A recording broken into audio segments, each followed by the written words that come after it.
Saudara pengrajin tahu tempe di Sorong, Papua Barat Daya mulai merasakan dampak kenaikan harga kedelai. Meskipun demikian, mereka tetap berusaha agar harga tahu tempe di pasaran tetap stabil agar tidak mengurangi jumlah pembeli.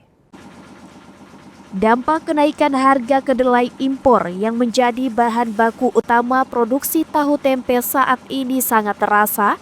Namun pengrajin tahu tempe di Sorong, Papua Barat Daya hanya bisa pasrah. Mereka tetap melakukan produksi dengan tidak menaikkan harga, namun mengurangi jumlah produksi.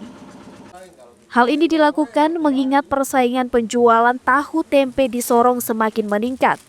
Jika harga melonjak, otomatis mereka akan kehilangan pembeli. Salah satu pengrajin tahu tempe mengaku saat ini sangat kesulitan memperoleh kedelai. Biasanya ia memasok 200 karung per bulannya. Namun karena stok yang minim, maka ia hanya diberikan 1.500 karung per bulan. Untuk kasih naik harga pemasaran, ini kan kedelai naiknya pesat. Kita biar mampu bikin itu dikurangi pembikinannya.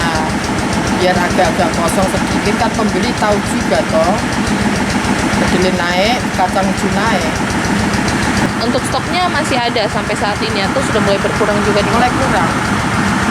Kesulitan tidak untuk mendapatkan kedelai?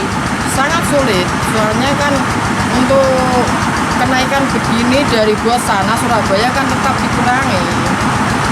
Kalau harga ini mulai naik hari Senin. Harga tahu tempe? Tetap ya? Tetap, pembikinan dikurangi, cara produksi dikurangi juga.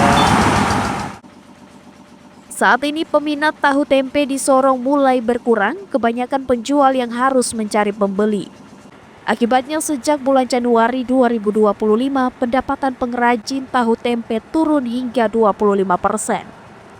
Flora Batlayeri, Kompas TV, Sorong, Papua Barat Daya.